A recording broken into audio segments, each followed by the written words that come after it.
Good evening and welcome to Alan's Italy. Tonight we have a very special guest with us.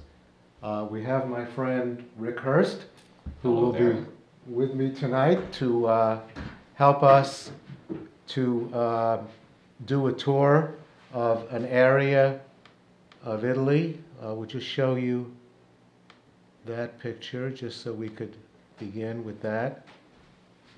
And before I continue, though, I'd like to just say that if you'd like to call the show at 5:45 tonight, you can do so at 845-679-7777. So before we do that, however, I would like to show you this. Ooh, this is extra virgin olive oil right here that my wife had used yesterday in making a dish that she was making. And when she brought it out, I said, "Well, that's an unusual can." And she said, "Well, it is unusual. This was brought back by Rick and his wife, Sharon, who had come home from Italy, and they brought us this as a gift, and this is what Rick made from scratch." And I said, "Really?" And I said, I have to ask him about that. So my first question to you, Rick, is, did you really make this? Well, and how'd you do it? In a manner of speaking, I helped to make it. My friends, Ivandro and Alberto, his brother, own two farms in the area where I live. These two farms have about 600 olive trees. And every year, at the end of October, the beginning of November, they invite me down to help pick the olives for 2 weeks. So that's what we do. 8 hours a day, we pick olives, move the nets, use the little machinery that knocks the olives down. But subsequent to that, and after every day's harvest, it's taken to Alberto's mill. In Italian, it's called a frantoio. The mill is located near Bagnoregio. There, they process the oil, and they have the first pressing, which is a cold pressing. That means there's no steam or hot water used to extract the oil. They grind virtually everything up and separate the water from the oil, and it comes out within the first few minutes of setting up the machine. So this particular oil comes from the batch that we harvested over a 2-week period on those two farms. Unbelievable. And I can attest to the fact that the oil, the olive oil, was incredibly good. So I'd like to thank you for that. When you brought us the gift, I looked at Laura and said, "This is your gift," because she likes to cook, and I'm not really a cooker. But that's great. Anyway, as Rick has indicated, Rick and Sharon, his wife, live in Italy for a little over 4 months a year. That might be cut down to 2 months now, but prior to this, they were living there 4 months out of a year in the town of Roccalvecce. We met Rick and Sharon a few years ago. Mutual friends introduced us, knowing that we had this common love, passion of Italy. So it's my pleasure tonight to have Rick here representing him and his wife. And I'd like to ask a few questions. First of all, how did you come to choose Italy as a place that you'd like to spend 4 months out of the year? Well, it's an interesting story because it was not initially my choice. Many years ago, my wife Sharon went with 7 other women to have a painting holiday in Italy. It turns out that the painting holiday was in Roccalvecce, which is in the center of Italy, about an hour north of Rome.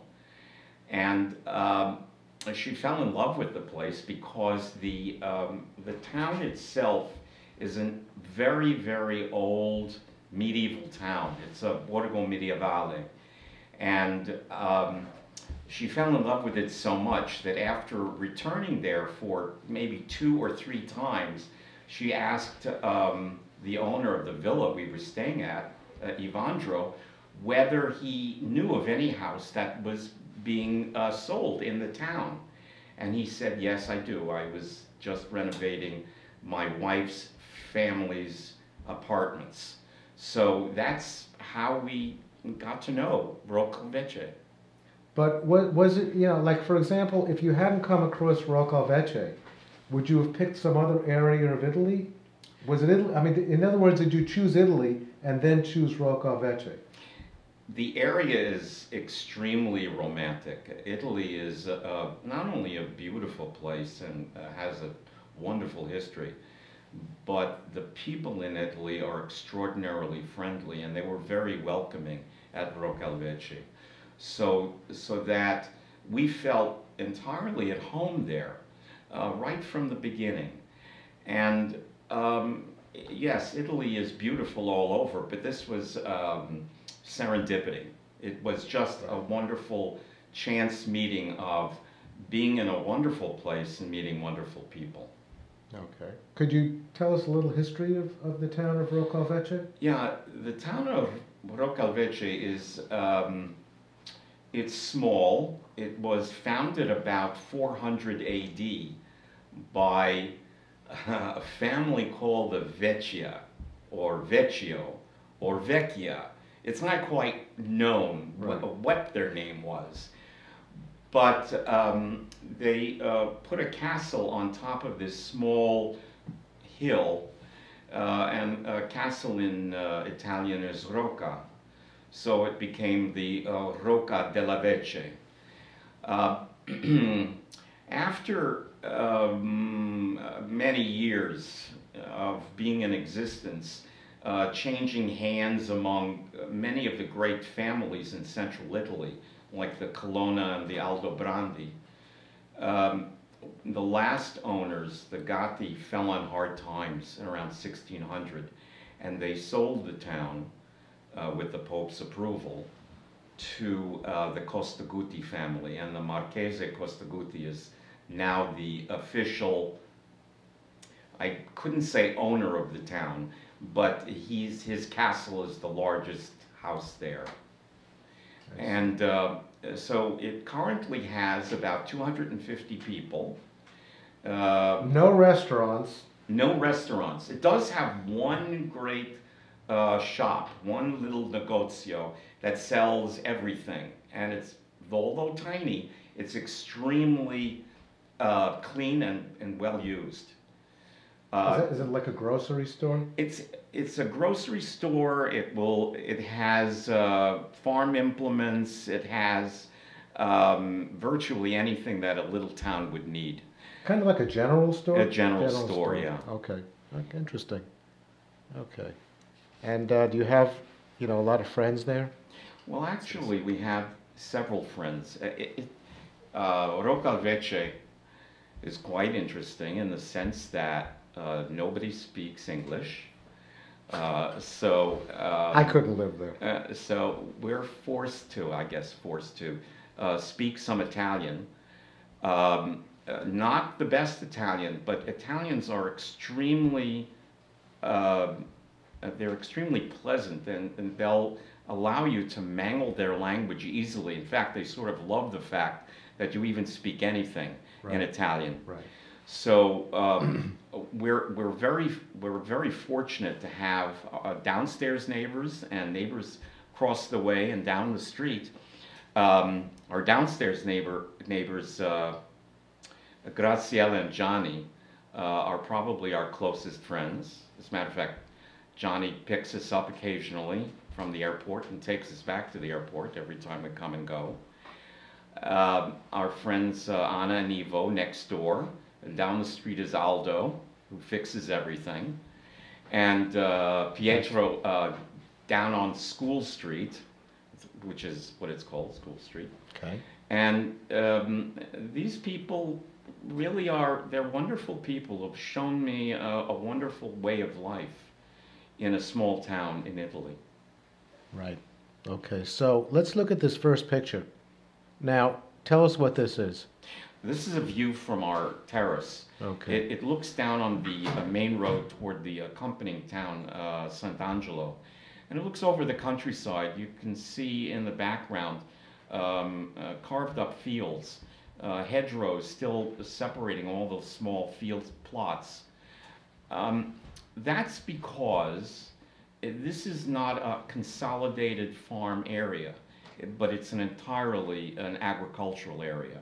So we can see from our terrace sheepfolds, olive orchards, wheat fields, but always in small plots. This is the terrace from your bedroom, isn't it? This is a terrace from one bedroom. So this is the view from your bedroom. That's correct. Okay, that's a pretty nice view. I have to admit, that's a nice view. That's a very nice view. All right, so let's take a look at where this whole area is located. So let's go back to the map that we've been using over the past few weeks. This is Florence, where we were a couple of weeks ago. This is Bannareggio and Civita, where we were last time we did the show, which was 2 weeks ago. And here's Viterbo. And Roccalvecce is kind of right in the middle here. That's right. So if we really focus even more, you could see that right where this hand is here, that's where your town is located. So that's in an area which is considered Lazio, Alto Lazio, because it's the northern part. And right up here, if you go a little distance over here, you're in Tuscany. And if you go a little distance to the right here, to the east, you come to Umbria. Okay, so that pretty much places exactly where you are located. And what I'm doing first here is I'm tracing our trip there in October of 2010. And this is the town that we stayed in, which was, about 20 minutes southwest of Roccalvecce. This is the town of Montefiascone. Okay, and as I'm showing the next 10 or so pictures, if you could just tell us a little bit about this town. We thought it was a really lovely town, but as we go along, tell us a little bit about the town, and also tell us, if there's any things that we should be aware of as we drive into town. Okay, the first thing that you're seeing driving here is the top of Santa Margherita, the cathedral that sort of dominates the old town of Montefiascone. That's a beautiful cathedral. It was built in the 1650s and enlarged and changed somewhat over the years, but it has a gorgeous 12th century crucifix on the inside, beautiful Romanesque style crucifix. Mm-hmm. And this is the main road coming into town? This is one of the main roads coming into town. Okay. This is just a beautiful view from one of our friends' houses overlooking some of the roof lines in Montefiascone. It's very evocative. Right. Okay, more of that, right? Yes. Santa Maria. Looking in which direction, if you could? Can you tell which direction we're looking at? I believe we're looking south. South, right. If we were looking to the west, we'd see the lake, I guess. That's correct, the north and the we'll west. see that in a little while.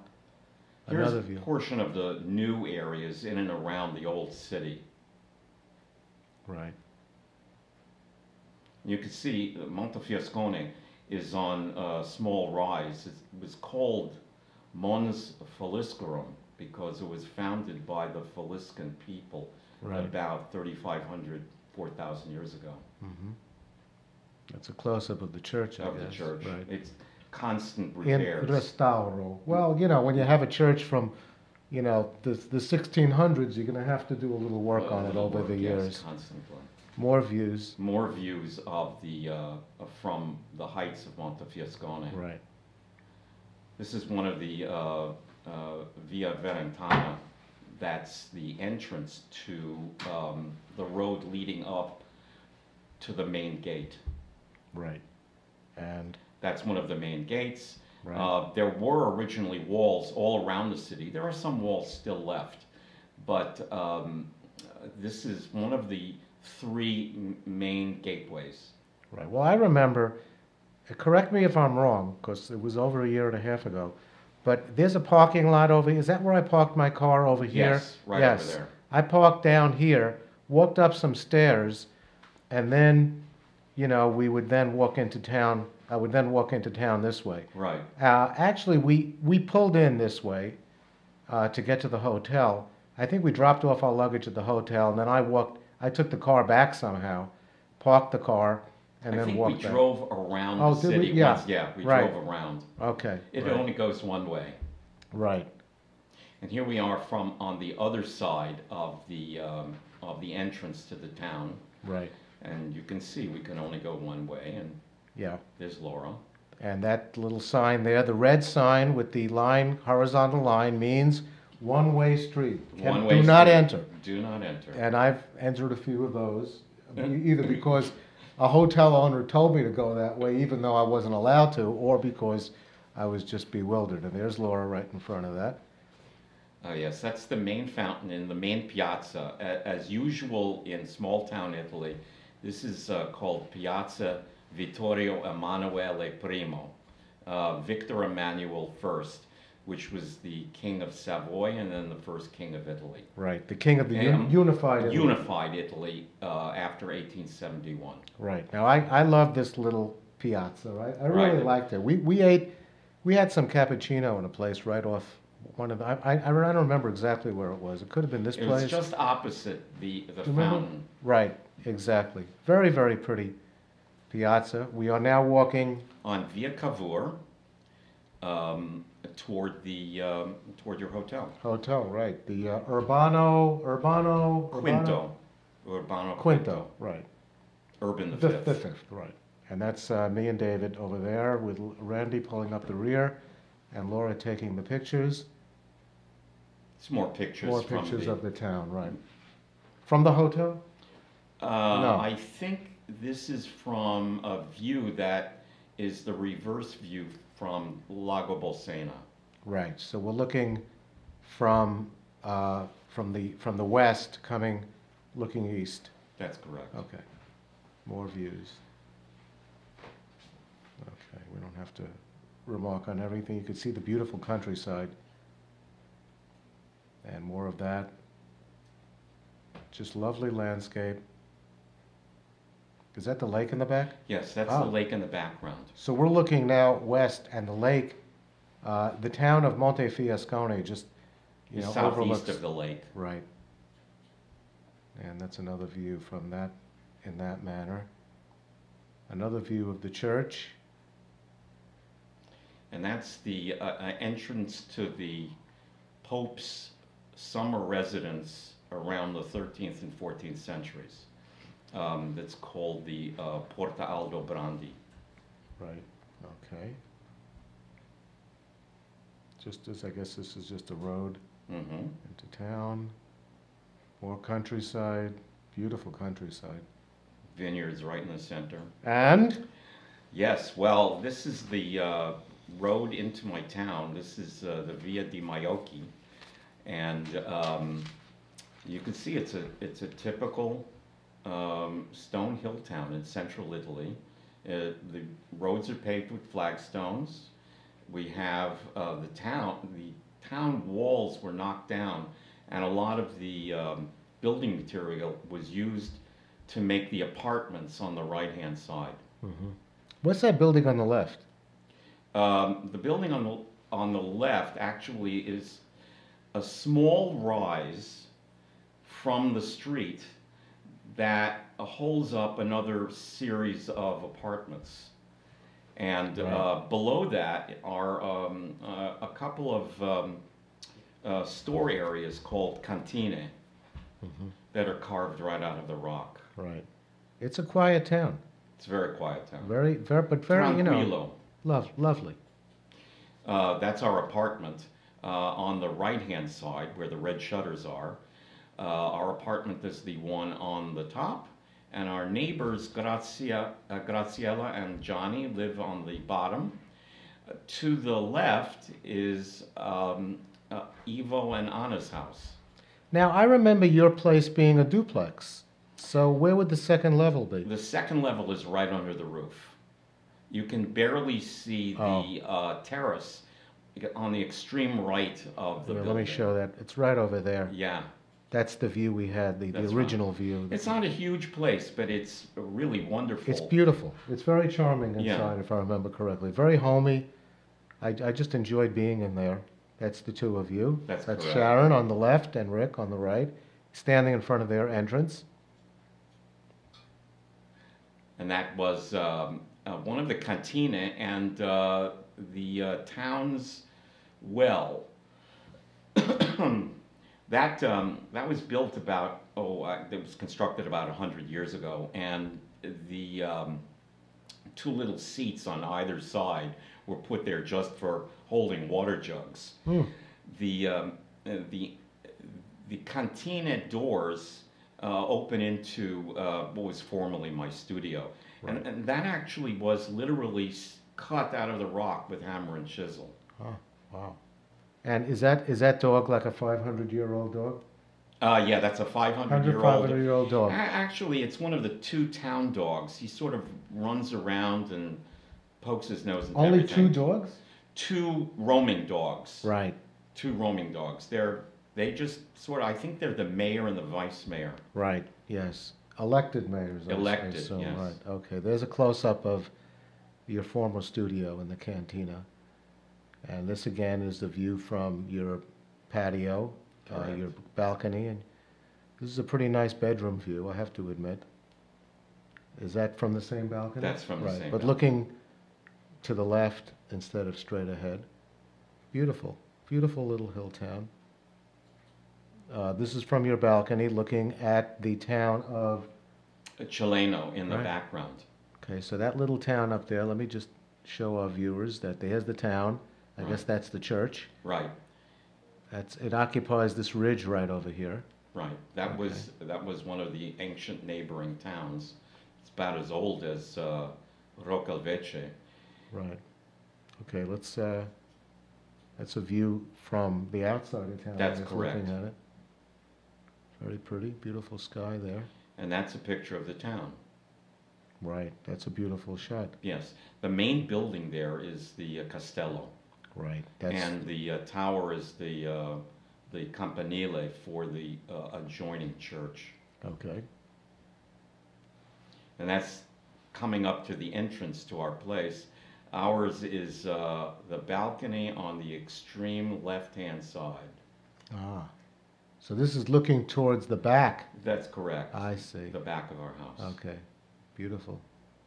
Okay, what is this? Well, every year we go to the local festa, which is, in this case, it's a sagra, a sacred holiday called the Santa Maria della Nespola. And virtually the entire town, and sometimes people who've moved away from the town, come to this little spot next to Roccalvecce, and we all get together for a communal lunch. That is nice. It's wonderful. I mean, they even have local wine, lots and lots of it. Is this everybody in the town right here? It's probably everybody in Wow. the town. So you don't miss this? No, we don't miss this. It looks like a real homey gathering. Does anybody in that group speak English? One or two of the children speak some English, but it's not their native language at all. Okay. So ideal. That's our friend Margarita, sitting, posing along with one of my sculptures. Okay, there you go. Now that's not where they get water from, right? No, that's where they used to get water from. Right. But they get water from the regular water system in Italy. Right. Okay, and I think that was... And that's our Piazza Vittorio Emanuele I, along with the Castello Costaguti, which is now it's now a series of apartments and a convention hotel. Mm-hmm. Okay. Now, what I have this here for is to show the route that we'll be taking, because after that next day when you met us at our hotel, and our hotel was in Montefiascone right here, and then we followed Rick as he took us around the lake. This is Lake Bolsena, and he took us up here to the town of Bolsena, and you'll see pictures of that. And then we came around here like this, and we wound up in the town of Pitigliano, which is actually in Tuscany. So once you get up here, I Right. guess you have the Tuscan Right province above line. Bolsena. And right, okay, and then we go this way, and this is all Tuscany over here, and that's one of the really beautiful towns in southern Tuscany. Then I guess we came back here and around the lake again, back to Montefiascone. So that's the route that we will be taking in the next several pictures. So this is the lake. It's a very beautiful lake. Beautiful lake. This is one of the three volcanic lakes in central Italy. Lago Bracciano, Lago di Vico, and Lago Bolsena. It's not huge. It's about 7 miles in diameter, but it is a beautiful, pristine lake. Okay. And this is the road, I guess, that we took to get there. That's correct. Okay. And what does that sign say? It means that you're being detected electronically for your velocity. Right. Well, I never get into problems because I usually drive so slowly.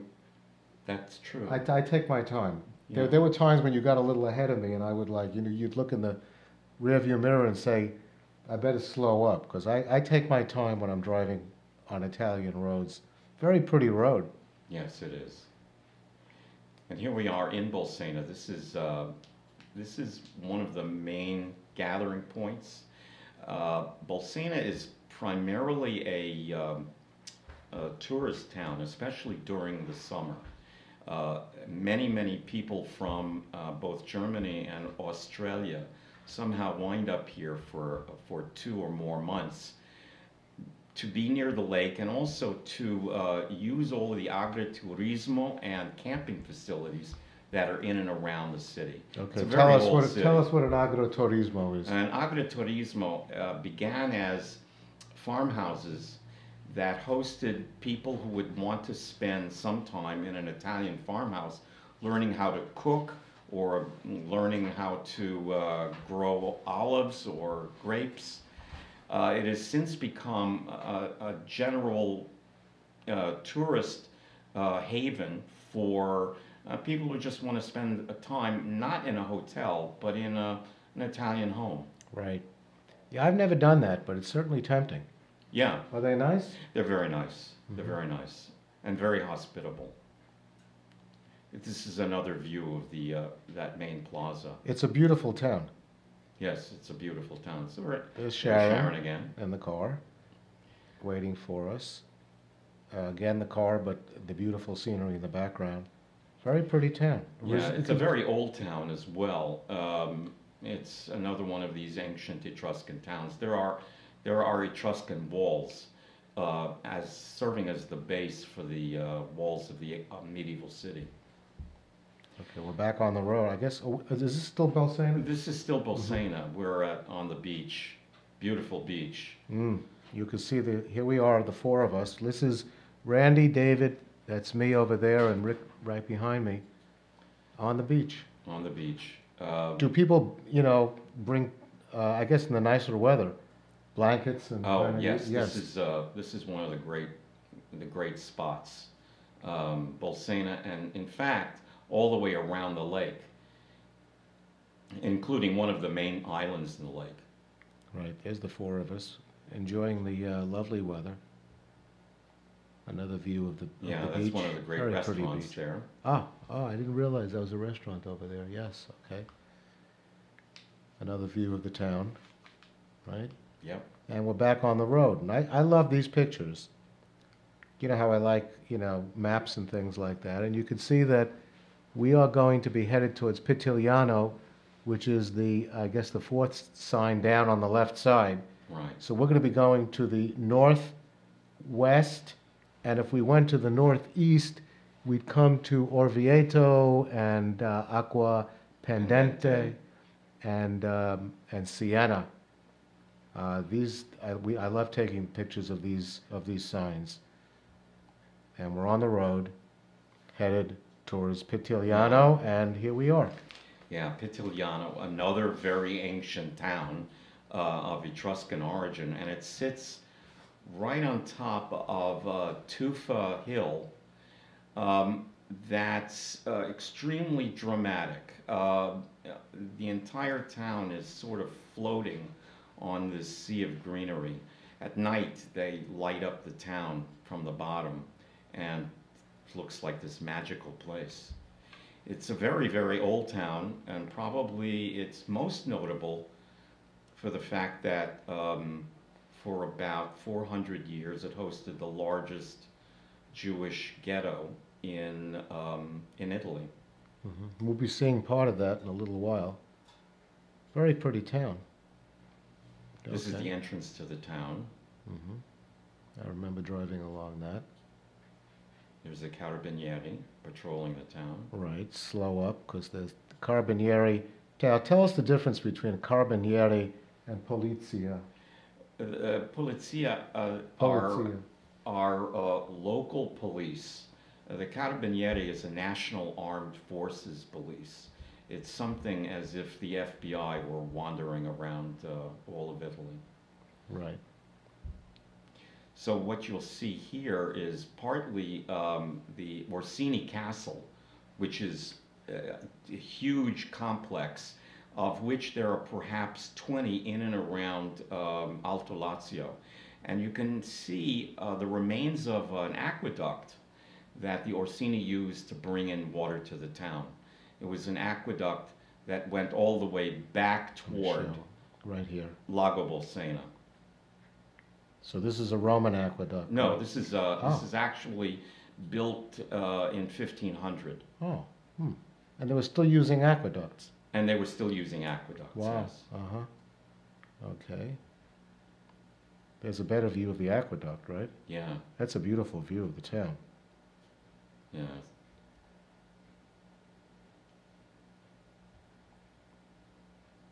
Yes, There's this the four of us. is the entrance road. The aqueduct is on the right. Some views of some houses, I guess, right Yes. over there. This is, what's the name? Do you remember the name of the restaurant? No, I don't I either. don't remember the name of the restaurant. That's the six of us. That's starting off with Sharon, right over here, going clockwise. That's Sharon, Randy, Laura. That's me, and keep going to David and to Rick, who ordered for us. And that was now tell us about. Do I have a better view of the? I guess I don't. The restaurant. This is actually one of the storage rooms for the Orsini Castle. It was probably the granary because there are no marks on the walls that would show that it contained anything else. So it's a huge place actually. Okay, it was a great restaurant. Yeah, it was Had a a great great time there. An old cantina. Just another view of the town. A view of the fountain that overlooks the southern part of the town. Beautiful view in the background of the mountains. Now we're looking. Are we looking north now? No, we're actually looking south. Ah. So what are those mountains? Are those mountains or just some more hills in the There's background? some more hills in the back. Nothing major though. No. Okay. All right. Well, that's a pretty street. Yes. This reminds me of Civita di Bonareggio, where That's we right. broadcast the show 2 weeks ago. So that's a real pretty And there's one of the narrower streets. narrow. Can't drive a car down that. No, you can't. That's another look. That's the aqueduct, right? Or no? No, that's not the aqueduct. I think that was part of the defensive walls, but it's since been torn down. Right. That's the entrance to the Orsini Castle, which is now a museum. Right. You went. I believe you went there, right? That's right. We took a walk to the ghetto, and you took a walk to the museum. Well, that's a really narrow. That's very narrow. Now, streets. in Lake Como, they call these streets that go like that and go up contrade. Is that what they call them there as well? In Alto Lazio, they're just called vicoli, little tiny streets, so like Right. an alley. Vicoli is like an alleyway. Yes. Okay. There's another street. Very romantic. I Oh, mean, it's a all beautiful of these little town. towns are so evocative. I of love the these past. little narrow streets. Okay, what is this? Oh, this some sort is of a storage. this is a part of the ghetto facilities. The ghetto had about 500 people at its largest in 1600. They began to carve out sections of the town underneath where they lived in order to establish a mikveh, a kosher bakery, and then places where they dyed cloth, which was their major source of income. So we're in the ghetto now. We're in the ghetto. Yeah, okay. And is this still part of that area? I believe so, yes. Right. So this is where we separated, and you went to the museum, and we kind of went to the to this area. There's another that looks like that same street that we were on before. And this is one of the entrances into the lower portion, the sotterraneo of the ghetto, where they had most of their businesses. And this is the wine cellar there. Mm-hmm.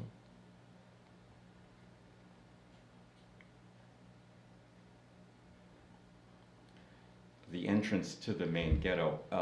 At one time, there was a gate, and then for a couple of hundred years, there was no gate, and then there was a gate again. Uh-huh. So the history of the Jews in Pitigliano is very, very, it's one of the most intense in Italy. Mm-hmm. That's the other side of the gate. Right. I don't know how, I guess the gate was open. Just another view. And this is the restored synagogue in the town. It's a very complex town. You seem to be going through dozens of alleyways, and eventually it all leads to this synagogue. During an earthquake, this was destroyed and then rebuilt in the 1960s. It's pretty beautiful. It's very beautiful. It's small. Yes, it's very small. Yeah, I guess well, it didn't there are have... only 500 people in the Right. community. Right. There's another view of it. That's Randy, I guess, outside that gate.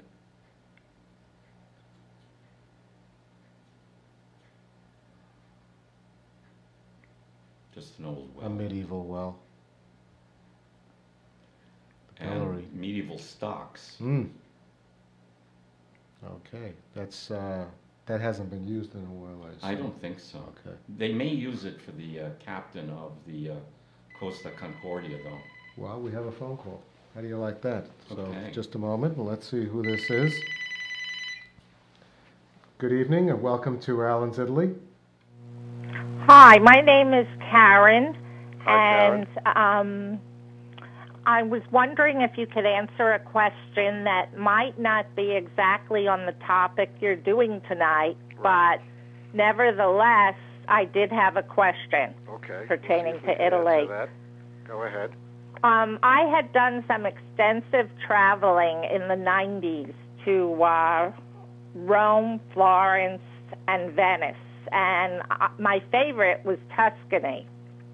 And I wanted to know, I'm planning a trip to return, and I think the primary area that I will spend time in is Tuscany. Can you tell me if there have been like any major changes that I should be aware of, other than, let's say, converting to the euro and not having the lira anymore? Yeah. Has it changed? Okay. Now, we're just finishing up the show, as you know, so we're going to just spend another 5 minutes finishing this, and then we'll, so I'll hang up from you, and then we'll answer the question, and you could see it probably in about 5 minutes. So thank you very much. Okay, great. I appreciate your time. Thank you very much for watching. Okay, and calling you're welcome. in. Bye. Bye. Returning to Italy, after not having been there since the 90s. Oh, And we're going to try to, answer that question. okay. So let's continue. We only have, I'm not sure how many, let me take a look. We have only about 17 more pictures, so that should, we'll probably be done pretty soon. So there's another view of that well. And another street in Pitigliano. And this was the famous leather store. The entire, were you here with us at that? Okay, so everybody, you came out of your museum. We came out of our visit to the ghetto, and then we all went to this leather store, which everybody went pretty crazy over. That's correct. Right, and everybody bought some. I didn't buy anything because I have all the leather I need from Lydia's store in Florence, but everybody else bought something, and that was a really fun experience. And then I think we went from this leather store to that restaurant. That's right, correct. so we did that. And I guess this is another view of the town. This looks like a major piazza. That's the major entry piazza. Right. Pardon me. Okay, that's another view of it. It's a pretty, it's a pretty piazza. Trees all around, benches. So what are we looking? Is this a view of the surrounding countryside from, probably from the piazza, right? Oh, excuse me. Go ahead. Pardon me, I have a cold. I know, I do also. I haven't done any coughing yet. Okay. Do you need to step away? Oh, you want some water? Okay. Okay, this is another view of the town. Okay, I'm going to give Rick some of my water. Oops, there goes my pen. And we're now on the road heading back down to Montefiascone, and we are heading south now from Pitigliano back towards Montefiascone, skirting the lake. And this is the view of the road that is going around the lake. Very pretty.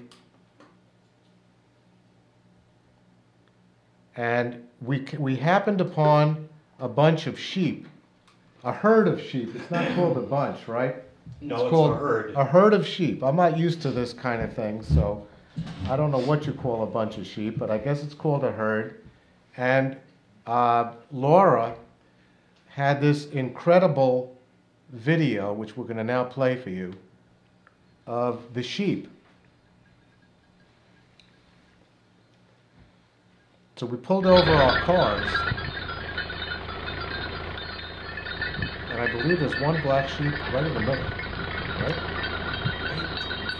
There he is, going past there. All the sheep are passing us, and we can't do anything, of course, until the herd of sheep pass. So that was our sheep experience. And then we got in the cars and rode on. And This is the eastern side of the western side of the lake. right, and that's a pretty beautiful shot there that Laura got. And back to the original picture. Yes. So we are now finished with the with that, and we can try to answer the question now. So I'm gonna, let's see now. So were you in Italy in the 90s, or did you only? Well, briefly I was in Italy, but always in the large towns. Right. Okay, well, let me see if I can come up with some major differences between Italy in the 90s and Italy nowadays. And let me try to write this down as I go so I could keep my thoughts correct here. Let me... okay, so the first thing I wrote down here is that hotel reservations. When you make a hotel reservation nowadays, you use the internet. So back in the 90s, when I used to make reservations, I would either call the hotel, we would send a fax from the travel agent, but for the most part, hotel reservations were made through a travel agency because you didn't have direct access to too much of that. As time went on and we became more computer literate, we began to then send we used to do research and then send, we still do this, we send internet emails to the hotels themselves. The hotels send us back, and we developed this relationship with them. So that's a major change. The restaurants are a little bit different. We used to have to go to a regular restaurant for lunch. Now we go to, there's a lot more cafeterias that we go to. Sometimes we only feel like having, a little bit of a salad, fruit salad, or field greens, that type of thing. So there's a lot more cafeterias than there used to be in Italy. So I would say restaurants are a bit different. Museums are a bit different because in the old days we used to have the museums were open only until 1 or 2 in the afternoon, but now most of the major museums are open pretty late, like the Uffizi and the Accademia, and some of the major museums are open to about 6 or 7 o'clock in the evening, and usually every day except sometimes Monday.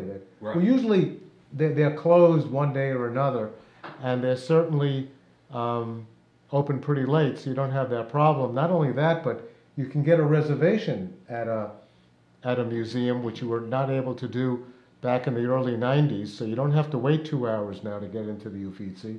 You can make a reservation either online or by telephone. So that's a major difference. Transportation. It used to take, let's say, 3 hours, 3.5 hours to get from Florence to Rome, to get from Florence to Venice, sometimes even more. But now you take a Eurostar. There's more Eurostars than there were in the early 90s. And now you can be from Rome to Florence in an hour and a half. You could be from Florence to Venice in about 2 hours. So that's a major difference.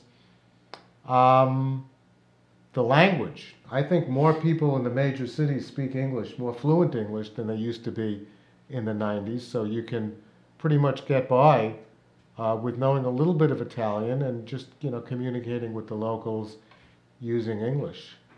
Can you think of any other changes from the 90s? That's about it, yeah. That's a pretty comprehensive.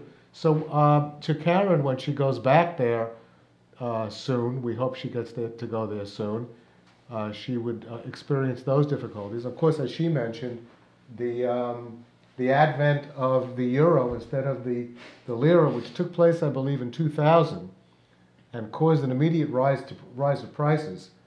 The lira at the time was very favorable and then became kind of unfavorable. So that's had a major effect on the economy of Italy. But we hope that, Karen, you get back to Italy soon. And if you'd like to ask me other questions, you can feel free to email me at allensitaly@gmail.com. And I'll be very happy to answer additional questions. So I guess that's it. Now, Rick, I would like to thank you for coming on and helping to explain your beautiful area of Upper Lazio, Alto Lazio. And to our audience, I'd like to just say thank you very much for watching, and we hope to see you again very, very soon.